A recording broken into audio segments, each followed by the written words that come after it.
All right. Good afternoon, everyone. If we can, please take a seat. I think we're ready to get started. We have quorum. Let's get started. All right. It is 5:37. Call to order. Roll call, please. Mr. Calvo is absent. Ms. Garcia Robles. Present. Ms. Perez. Oh, for the record, Mr. Calvo's present. Ms. Garcia Robles. Present. Ms. Perez. Present. Mr. Rodriguez. Present. Mr. Tunidor. Present. Mr. Zogby. Present. Sir, you have a full council. Thank you. All right. Invocation led by the city clerk. Lord, we pray for today's meeting and that our council members be led by your spirit in their deliberations, guided by your will and benefit of our city. Amen. Amen. All right. Pledge of allegiance led by the vice president. Please rise. I pledge allegiance to the flag of the United States of America and to the republic for which it stands, one nation, under God, indivisible, with liberty and justice for all. Have a seat. Meeting guidelines. All lobbyists must register with the city clerk. As a courtesy to others, please refrain from using cellular telephones or other similar electronic devices in the council chamber. A maximum of 3 speakers in favor and 3 speakers in opposition will be allowed to address the council on any one item. Each speaker's comments will be limited to 3 minutes. No signs or placards in support of or in opposition to an item or speaker shall be permitted within the council chamber. Any person, whether participating via the web platform, telephonic conferencing, or physical presence at City Hall, interested in making comments or posing questions on matters of public concern or on any item on the agenda may do so during the meeting. Members of the public may address the city council on any item pertaining to city business during the comments and questions portion of the meeting. A member of the public is limited to 1 appearance before the city council, and the speaker's comments will be limited to 3 minutes. The public can view public meetings on the city's YouTube page. Okay. So, before we get into comments and questions, any applicant that would like to speak, we want to hear from you also. But we ask that please reserve your time to when we get to the resolution, which would be section 7. Anyone speaking under comments and questions, let it be for any other item or topic. And again, applicants, please hold until we get to the resolution. All right, comments and questions. We have registered speaker Juan Santana. Okay. Something else? Go. Okay, perfect. Name and address, sir. 5601 West 10th Avenue, Hialeah, Florida. Regarding Positive Hits Community Service Group, a nonprofit organization that does social service here in Miami-Dade County. Just wanted to get permission, kind of like last year, we did a back to school backpack event at the park. Just wanted to have permission from the mayor's office, as well as letting the councilmen know if I'm able to do it again. Last year we had 300 book bags we passed out. We're trying to still collect to see if we can aim for 500. We're gonna have food and music and everything else. Again, just here to ask permission. I talked to the director, and we're just waiting for the administration. Sounds good. When is the event? We're hoping to do it August 10th. Okay. It's a Saturday. Yeah. Yeah. Okay. Mayor, can they talk to your folks? Yeah.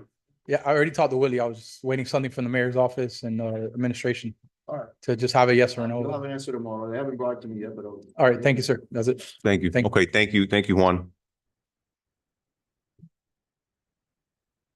Jose Ozzie.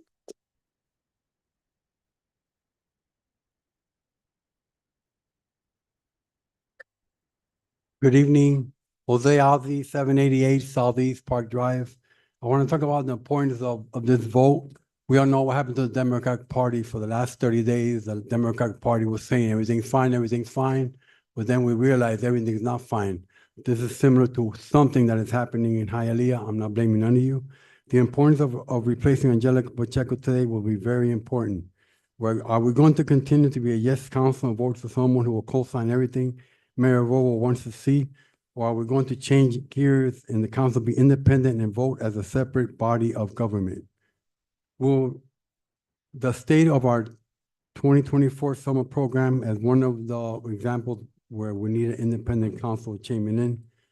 4 of our 7 pools are closed this summer and in need of major repairs. Those include Walker Pool, Wright Pool, Reed Pool at Seminola, and Buggy Den Aquatics. 6 of our 14 parks have no summer program. They include Wright Park, Cotton Park, Oak Wind, Southeast Parks, and Palm Lakes Parks. These parks do not open till 2 p.m. In addition, we are not offering activities to our kids or allow parents to drop off the kids in the morning. Most of our summer program participants will walk to the neighborhood park and pools, which are not available to them anymore.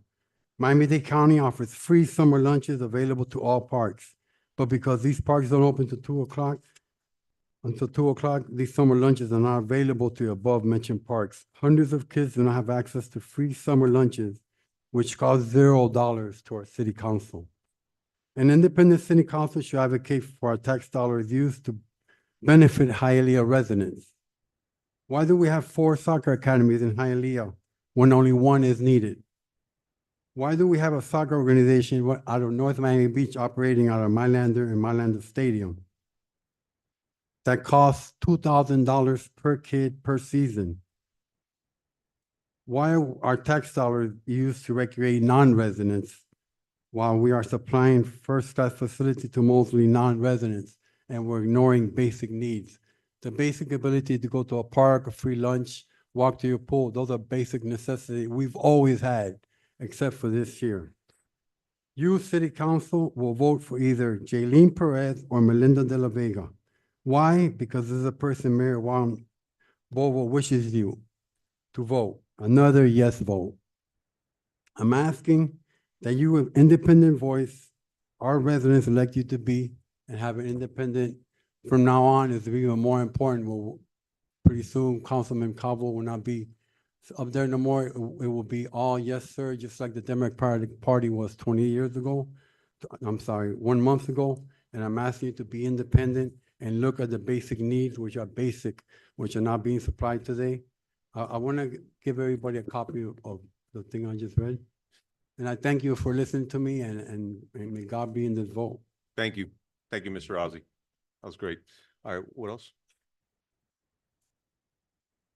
Marlene Cepero, Name and address, ma'am.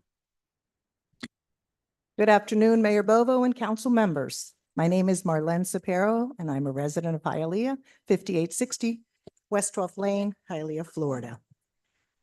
I am here because of one of the candidates, Melinda De La Vega. She is an enthusiastic and giving individual to our city. I personally have seen Melinda De La Vega volunteer her time and talents to our community residents. It is important that our city continues its activities and have leaders like Melinda De La Vega who give back to the community and are always willing to go the extra mile. She is a professional. She has a wonderful family, and she has shown to our community all the activities that she's been part of as far as on a volunteer basis. And that's very important when we look at someone. We need to look at their history and what they've been given and what they have done with their time and talents and be professional. Thank you for your time. Thank you, ma'am. You have anyone else in the chamber? Eduardo Lavín, Okay, so we're gonna wait for okay. Anyone else on online? Maybe? no, sir. No? All right. All right, so moving on to appointments of the city council. Proposed resolution appointing blank as acting council member to fill the temporary vacancy on the Hialeah City Council resulting from the suspension of Angelica Pacheco from public office of the city of Hialeah, Council Member Group 4, by the state of Florida Governor Ron DeSantis, and to exercise all authority of the office of council member, and to serve that portion of the term of Council Member Angelica Pacheco that precedes the next regularly scheduled municipal election on November 4th, 2025. All right, so like I mentioned, we're gonna allow applicants to speak, and we're gonna allow you 2 minutes to do so. Is there any applicant in the room today that would like to say a few words? Sir, come on up.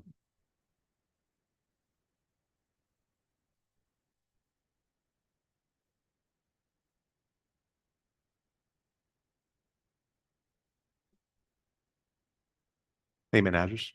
Eduardo Lavin, 8822 West, 34 Court, Hialeah, Florida, 33018. Good afternoon to the council, mayor. You probably know, they probably don't know. I live in the annex. That's a new area that Hialeah has been developing since 2012. And since the beginning, Eddie Santisteban and I have been working with the residents on the bridge. If you go to the Miami Herald, that famous picture on the bridge, that was Eddie and me. I take a more like a step back and let Eddie take the lead on a lot of issues, but also I've always been involved and getting residents to register, to vote, to participate. We did events where the city went to the annex to explain to the resident the issues with the traffic, the plans, the improvement that are the agenda for the Hialeah to get to the new Hialeah. We open our doors to the residents, to the city. Like, I have always been involved one way or the other. All I'm asking is that even though I submitted my application late, to be considered for the position based on what I've done and the necessity of the annex to have somebody that lives there, like somebody that understands it. Not that you guys don't understand. I've seen you there. Every one of you have been there, but I live there. It's 24/7, seeing the issues, the problems and things, and having somebody over there will be a plus and another set of eyes. If you guys look at my resume, you guys can see that I have a strong resume. I'm an accountant, forensic accountant, and I've been helping a lot of communities with these issues that they have with boards and all that. And that also connects me with the people, even though it's not only in the city of Hialeah. I've been all over Miami-Dade, but I like these type of things. And I like to have an input in the future of Hialeah. Thank you. Thank you, Mr. Levin. Anyone have questions? No? All right. Is there another applicant that would like to say a few words, sir?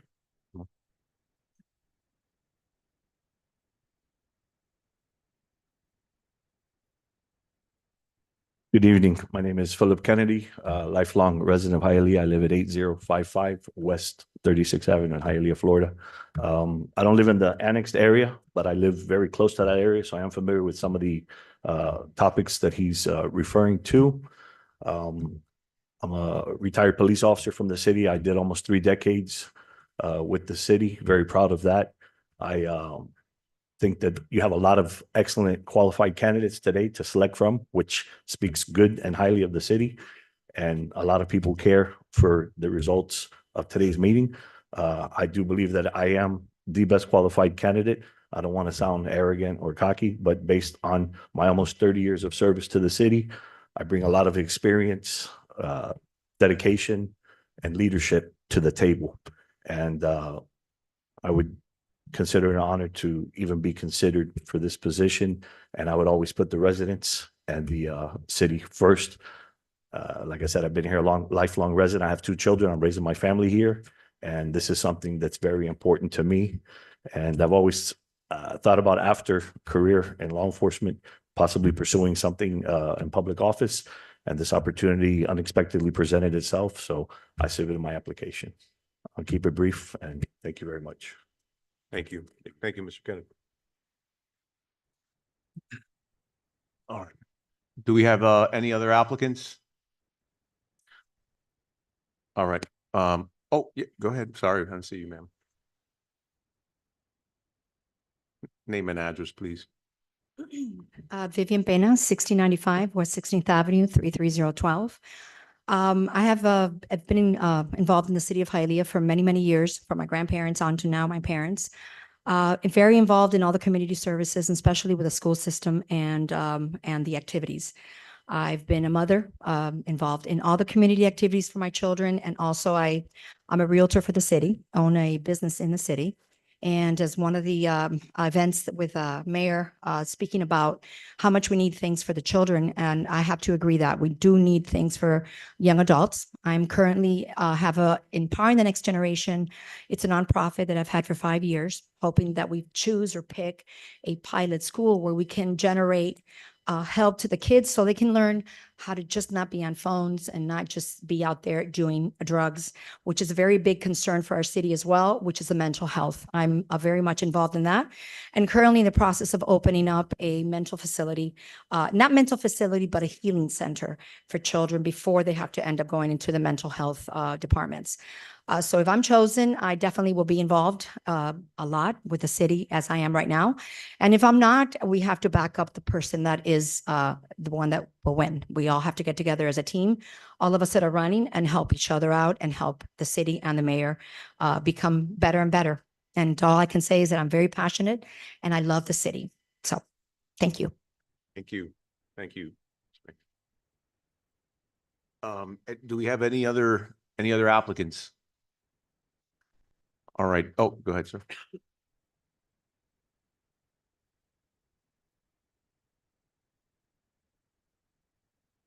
Well, just to let you guys know, Ms. Peña was my elementary school teacher, an amazing person, let me tell you. When I first ran for mayor, one of the things I said was I wouldn't be who I am today without the Salvation Army and my teachers. And I think I told Councilwoman Monica that several times when I was helping you in the very beginning. You know, I wouldn't be who I am today without my teachers. Honestly, all the candidates that are applying here today are very much qualified. And we'll be very lucky to have whichever one you guys decide to pick. I've been very involved for the last 20 years here, helping the Salvation Army with their food ministry, helping people find homes, even forever homes, doing homeless prevention. I've come to the council several times, and luckily enough, God, one door closes, another one opens, and luckily enough, we've been able to help a lot of people that were staying under the bridges and dealing with this COVID issue problem and bringing awareness. One of the things that one of the most important things to me is I just don't tolerate the abuse, and we must always be vigilant. George Washington said, you must be not only humble, but you must be stern when you're governing at the end of the day. So we try to balance that. That's one of the things that at the end of the day, guys, we're very lucky to have everybody that applied. Thank you. Thank you. Thank you, Mr. Santana. Okay, is there anyone else? Last call. All right. Do we have any council discussion? Through the chair. Yes, sir. I wanted to say in advance, and I think I speak for everyone here, it's a difficult decision. There's 9 candidates. One of them is going to be seated tonight, or not tonight, but one of them will be selected to be sworn in pretty soon, and the other 8 will not. I don't want anybody to be discouraged. I'm so grateful that you all put in for it. You are all fantastic candidates. I love that you all love the city. And I know that you put into it because you love the city and you think that there's something that you can offer. And I'm sure there is. So please, whoever is not selected tonight, I want to thank you. And I think I speak for everybody. And please don't get discouraged. Continue the hard work. This is an interim position. We will have elections in 25. So thank you once again. Thank you all for having applied.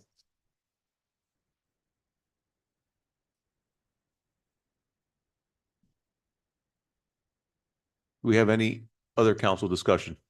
If I may? Yes, ma'am. To the chair. Well, good evening, everyone that's here today, Mayor, Council. We have former Councilwoman Catherine Q. Fuentes that's here. Thank you for being here. We have former Councilwoman Vivian Casals Munoz that's also here with us today.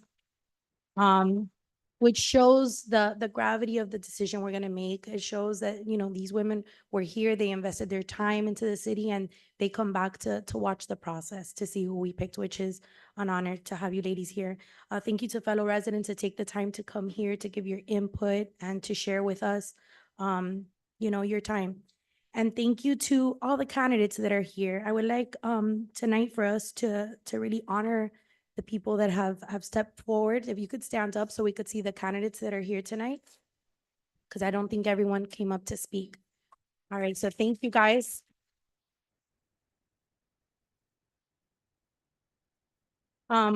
I want to commend these candidates who have put themselves forward. That's not easy to be considered and to put yourself in an arena where maybe you haven't been before. Each of them are capable in their field. Reading their resumes, knowing them personally, I respect many of these candidates. I understand that many of them do volunteer their time. Many of them put effort into our community, not just today. I know many of them personally, and it's an honor to see them trying to step up and be committed to the city in a different capacity. So I appreciate your willingness to serve. Among these candidates, though, in my personal opinion, stands a great individual that I've had a pleasure of working with and witnessing their dedication in the community, whether it's through donations through special populations every Christmas, or whether it's helping those who are visually impaired. Spending time in nursing homes. She also goes to nursing homes when it's Mother's Day and there's people that don't have their kids that come to visit them anymore. So I think that, I believe, to me, that that's the spirit of public service. And I think that someone came up and mentioned that what you do on your time when no one is watching, that's really the definition of public service. So I believe that that's what sets her apart. Her contributions, her volunteer work through the Lions Club or the city's beautification board. I think that whenever you want to be a candidate, it's important to step forward and be in the light in different boards. Give time back to the city, go to and volunteer to these events, go to the book bag giveaways, go to the Christmas, distributions that we do, the turkey giveaways, and just get your name out there in other capacities, volunteering and seeing the needy in our community. And that way, you're kind of already mingling with the residents and understanding their concerns.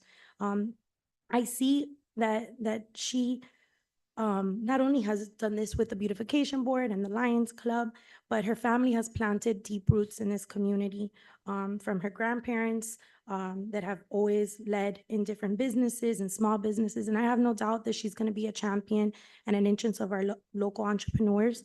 I believe that this candidate is going to be a fantastic asset to the council, in my opinion.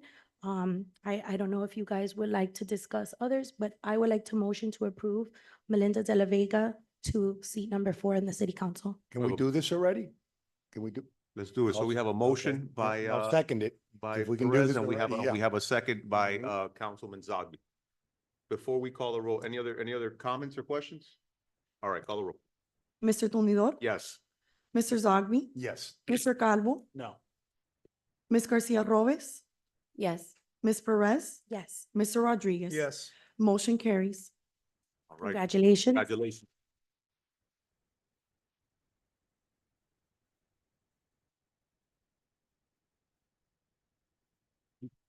You can't be I'd like fine to- now. I'd like to say one thing, and just to echo, Councilwoman Perez. Sometimes I find that, and probably most of my colleagues here can agree that, policy debating, at the end of the day, it becomes easy, right? You learn the issue and you learn how to communicate a message and you get it done, right? And you continue to practice that and you find yourself getting better and better at it. Politicking comes with the territory, and everything else in between. But the one thing that I found that it's very hard to teach, right? It's compassion, and y eso es algo que te nace, right? It's something that you're born with. You can't learn that, and I've seen Ms. De La Vega promote compassion, be compassionate to residents within our community. And the thing about it is that she does it when no one's watching, right? Most of us, when we do something, we do a food drive or whatever the case is, cameras are there and pictures are being taken, and that's something that really spoke volume of Ms. De La Vega and her family, because it's all her family that is the engine behind the Lions Club, and it's a family that I really do admire, and so we're very blessed to have you, and looking forward to serving with you. All right, so what we're gonna do is we're gonna go ahead. I don't know, maybe you have a couple words? No.